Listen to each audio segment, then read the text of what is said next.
Hey guys, Marco here. Welcome, ladies and gentlemen, and today we're going to talk a little bit about the Washburn N4 Nuno signature model vintage. Okay, so thank you so much for watching my other videos and for the nice comments.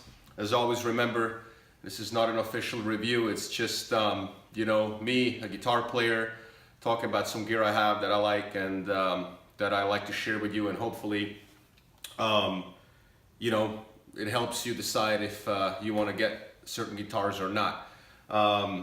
If you're watching this, you most likely do not need me to talk about who Nuno is or Extreme and all that good stuff. Remember that signature guitars are great, but I'm usually, ironically, not that big of a fan of signature guitars unless they happen to be just really badass guitars, period, such as this is. So, most likely you know that over the last 20-25 years, there's a lot of people that play the N4 that actually, I met a lot of them that don't even know who Nuno really is. So it's just that good of a guitar. How do I describe this freaking guitar? To be honest, it is such a unique and weird deal to describe this instrument. Listen, if you want a wife, somebody that's gonna love you and give you kids, this is not for you. Get a Custom 24. If you want a badass girlfriend that's just fun and good for kind of classic things, get a Les Paul. If you want a hot rod girlfriend that is just fun and you're dating regardless where the future goes, get an Ibanez. If you want, however, a filthy, disgusting, brutally over the top mistress that takes pride in being a mistress and wants nothing but abuse and disrespect and vulgar display of power from you, and then wants to be thrown away into a corner and takes pride in being treated that way, this is your guitar. The N4 is a very unique instrument, and as you, I'm sure, know, it comes, or used to come, in many different styles. There was the Alder, kind of the original N4, the Padauk, the Ash, and some various different anniversary or special models, if you will, that didn't have so much to do with the way that Nuno's guitar was, but that were just really, really nice guitars. And since the N4 is such a beautiful instrument, it kind of worked in all of those things. The vintage has a unique story for you that don't know. Today you can actually not get anything, because as of today, or pretty much a year ago, until today, Washburn closed the custom shop in Chicago. So nobody really knows where exactly and how these guitars are being built. And right now it's December 30th of 2016. And I haven't seen, nor has anybody of the Washburn Club on Facebook, has seen any of the 2016 models. The story is that Washburn has somebody or some kind of shop that's going to build them in Ohio or somewhere around there. There's rumors of a BC Rich guy or shop, and I'm sure some guys from the Washburn custom shop that are going to go there, but the reality is nobody really knows. As you all know, I mainly use Sweetwater. I reached out to Matt at Sweetwater and I asked him, hey, if I want to order one, what's the deal? And he kind of reached out to Washburn and he said 60 to 90 days. And, and if you want the Padauk model, and that's for the authentic. If you want the Padauk model, then it's 90 to 120 days. So, as of right now, there's really nobody really knows exactly what's going to happen, since unfortunately the custom shop of Washburn in Chicago closed. And I'm sure they're going to be great under Washburn supervision. I'm sure they're going to be great once we know where they're going to be shipping from and who's going to make them. As you all know, early in the late 80s, early 90s, Davies made the N4, which is a little bit different. then the Washburn era, and obviously now it appears we're going to enter into a third era of the N4. The authentic is very unique because, the vintage is very unique because this is a 2007 model, and this is before the authentic was available. And to me, this is kind of the best of all worlds. Why? Well, when the authentic came out, it was all about making it exactly like Nuno's model was, the one that he's been playing for 25, 30 years. And people have mixed feelings about exact replicas because I don't care what brand or what guitar you buy, but if you get a 2016 Les Paul 58 reissue, okay, it's cool and you're going to spend $6,000 on buying that thing, but it's still not going to be a 1958 guitar. It's not going to be 60-year-old aged wood and pickups and wiring. So no matter how much, it's going to be 2016 wood, you know what I mean? So it's kind of cool if you have extra money to throw it for things like that, but it's also a little bit redundant, isn't it?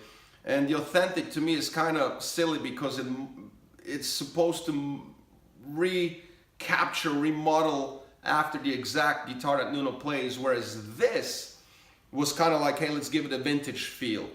And in a second, we'll do some close-ups and go over what makes this guitar so great. Well, when the authentic came out, then Washburn butchered, and Washburn had its ups and downs over the last 20, 25 years, and had some great moments. But when the authentic came out, then they butchered the vintage, and now all of the things that made the vintage great kind of now isn't great anymore, because now the vintage is kind of like a new, older N4 that kind of looks dirty. And so to me, anything after 07, 08 kind of isn't anymore what it was. But let's have a close-up of this guitar, and I'll try to share with you what I know about the guitar, and we'll check out some sounds. This thing sounds ridiculous, and we'll just have some fun and play a solo and just kind of see where it goes. It is just an unbelievable job that the custom shop did. For one, I'll walk you through a couple things.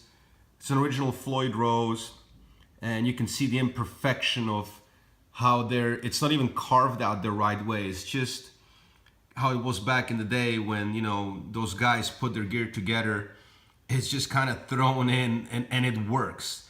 And while this guitar might look primitive on the surface, trust me, do not be confused. This thing is tuned to the fullest and exactly what you would expect a custom shop guitar to be.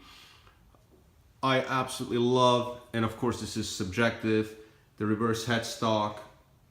Most people that play this guitar obviously are a huge fan of that.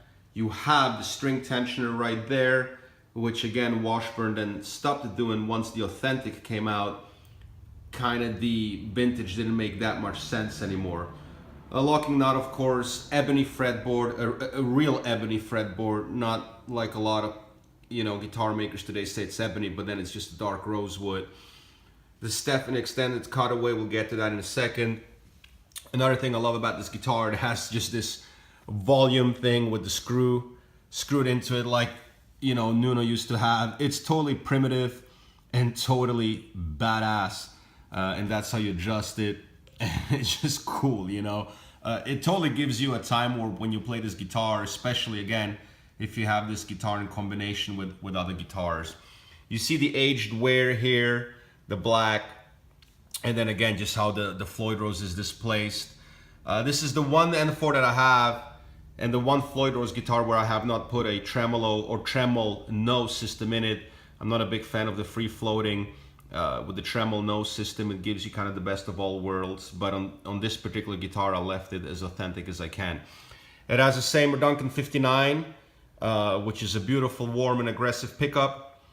Kind of contradictory, but it kind of makes sense if you know that pickup. And then obviously the very famous Bill Lawrence L500, which a lot of people exchange for the XL version just because it's not as bright. This pickup is aggressive and bright as hell, and you'll see in a little bit when I play the guitar what I'm talking about. I'm purposely not going to mic the guitar and just kind of record it through the iPhone, but I think it'll give you a really good idea of how bright this sucker really is. We turn it around, and of course obviously have your three-way selector here, obviously Unlike the Wolfgang Eddie Van Halen that I reviewed, this is exactly how you would expect it to be, not reverse. Got the 59 here, both, and then the Bill Lawrence in the back. You probably will rarely have it on the middle, as I know most guitar players rarely use that. Now, there's no tone control. Again, it's just a thing that Nuna had, so they had to make the guitar like that. So you don't have a tone here. It is just the volume. It does come with this DiMarzio straps. That's how it was. So this actually ships with the guitar. And when we turn it around, it's really, it's just gorgeous. I mean, you have that Stevens extended cutaway here. Again, if you're familiar with these guitars, you know how great and how amazing it feels. Again, the aged hardware here, the open plate. So there's not even screw holes here. Now, one thing to notice with the authentic and the vintage is that while you can adjust the 59, you cannot adjust the Bill Lawrence. There's no screw here. On the regular N4s, you can do that. On this one and the authentic, you cannot. The Bill Lawrence is screwed in. That's what these two screws are. A lot of people always get confused. What are those? Well, again, I'll turn it around for you. This guitar does not have screws in the Bill Lawrence here. See, there's just holes there. And I see if I can make it a little bit brighter. So there's nothing there. You cannot adjust the height of it. As Nuna had it in the day, or still has it on this N4 that he plays, this is where the Bill Lawrence is screwed in. So it's just basically direct mounted upside down. Beautiful alder wood, and then a fantastic and gorgeous, I'll zoom in here, bird's eye neck.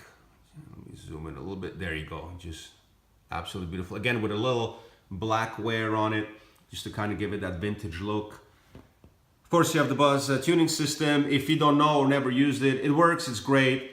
Then again, you know, keeping a Floyd Rose in tune is not always the easiest, but once you have it figured out, it does its job. And of course, the Grubber tuning mechanism. So really beautiful, excellent, beautiful guitar. A lot of people call it the Super Strat, and it's beautifully arched. And let's go a little bit sideways here. It's just a beaut. It is tiny. The N4, if you're 6'2", this thing will look tiny on you. And I'll show you what I mean. And I'll step back here a little bit. And let me go a few steps more here. If you look at these three guitars, this thing is tiny and it feels tiny. And it's even tinier in real life when you hold it than it looks on this video. Now, as you can tell, it's long. It does have a really long headstock. And the neck set is actually identical to the Wolfgang on the right. The Les Paul actually is the shortest, but the N4 is very light and very small bodied, because again, it is bodied to the player since it is a signature model, but it is a tiny guitar. And it is also, if you look at the thickness, obviously compared to a Les Paul, it's about, let's say, good 1.5 centimeters thinner. And as you know, if you looked at the review of my Wolfgang, the Les Paul, of course, is the thickest guitars of them all. And I'll try to put them side by side for you so you can see exactly what I'm talking about.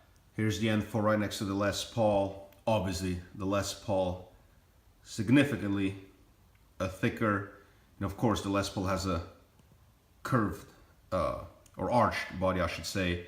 The N4 is flat, and of course the N4 is almost 2 pounds lighter than the Les Paul. So you can tell, actually, if you look, if I take the strap aside here, just by how much more mass there is on the Les Paul.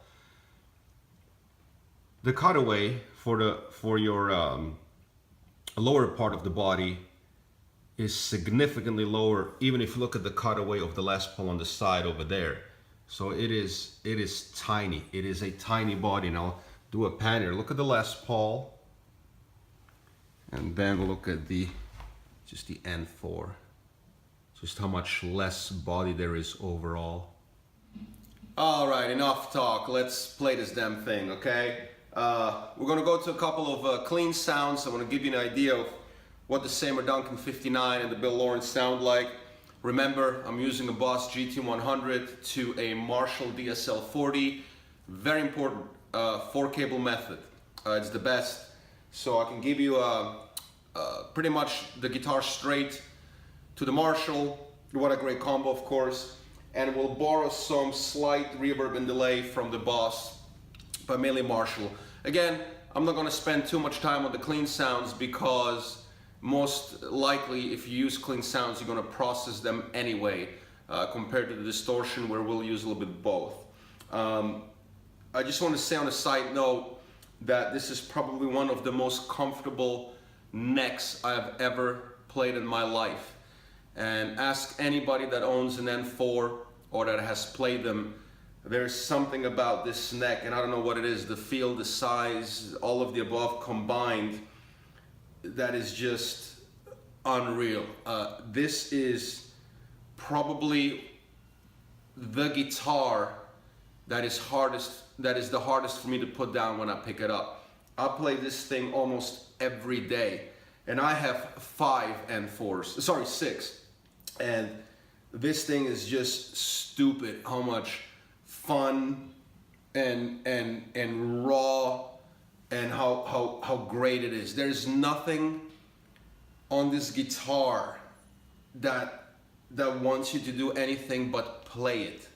This guitar is built for you to play it, create music, and play music. There is nothing fancy about it. There is nothing you know, like my PRS, all furniture-ish or bloodily and blingish and gaudy-ish about it. No, this guitar has one purpose, and that is for you to play it. And it is so much fun that it's very hard to put into words. I hope you have a chance to play one of these and get your hands on one of those. Clean sounds, Seymour Duncan 59. As you will expect, of course, very warm.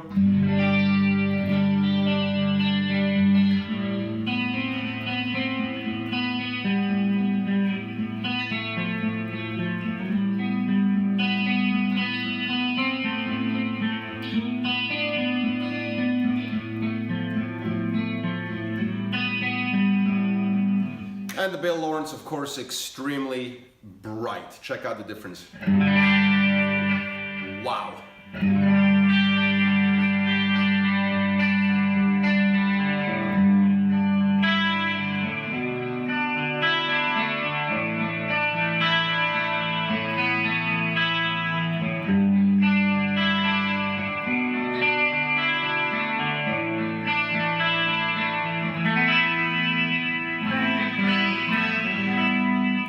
Same passages so you can really see the difference. I'm going to skip the middle configuration because I don't use it, and most likely you don't probably give a damn about it either. So we got, as a matter of fact, we'll start on the Bill Lawrence and go to the 59 with the same very simple dummy phrase, but check it out.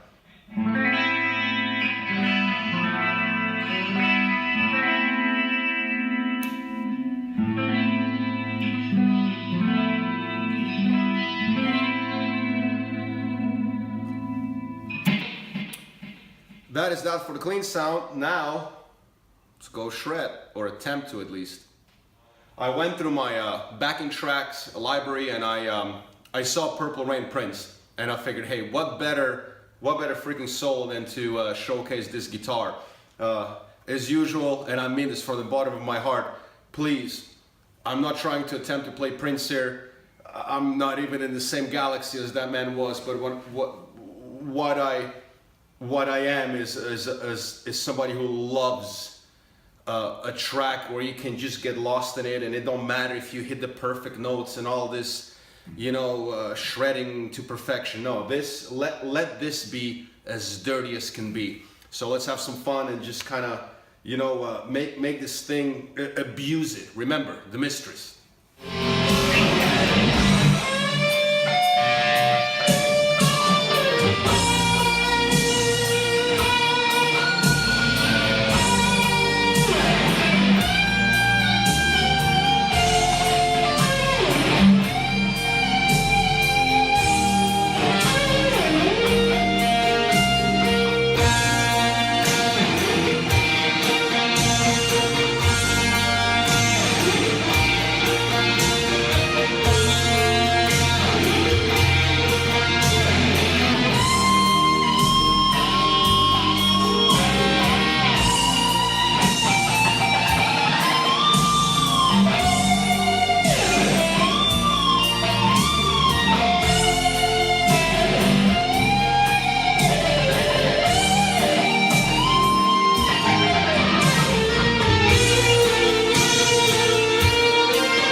close to being Prince, but you know, you try. So, but anyway, I hope some of these thoughts helped with kind of sharing what this instrument is all about, and I hope if you get a chance to play an N4 or let alone buy one, I can highly recommend it. It is just, I have no words. This is just one of those guitars that you have to pick up and play. Again, I cannot say it enough. This is one of the best feeling necks I've ever played in my life. And I've been playing for, you know, I don't know, 25, 6 years, and something about this neck is just the feeling of this. You know what it is? Maybe, you know, and I've been playing N4s for 22 years.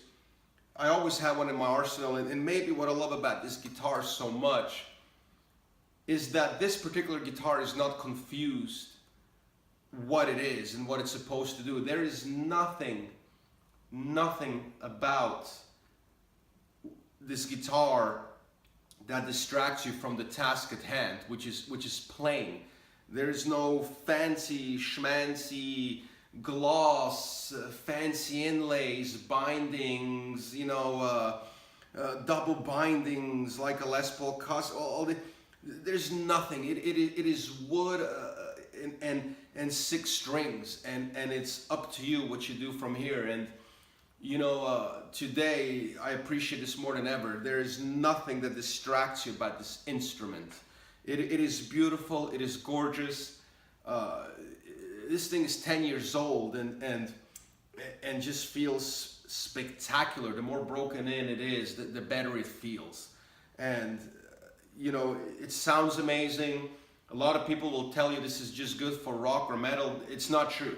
Any guitar is good for anything. Of course, this is geared towards more rock, but you can probably, you know, at the end of the day, rip just as much of any style on this sax than on any other guitar. I can tell you that between all my guitars and the Paul Reed Smiths and the Les Pauls and everything, if I had to take one to go to an island or gig, this will be the one. I will never be worried if it has a ding in it or if it's going to be sounding great. It is just an amazing guitar, Nuno fan or not. And again, that's why you see so many people that don't even know who Nuno is play them over the years, because it's just a great instrument that is not confused about what it is. So Happy New Year, and you know, go rock. I hope I see you next year. All the best, too much, you know, health to you and your family, and I'll see you around. God bless.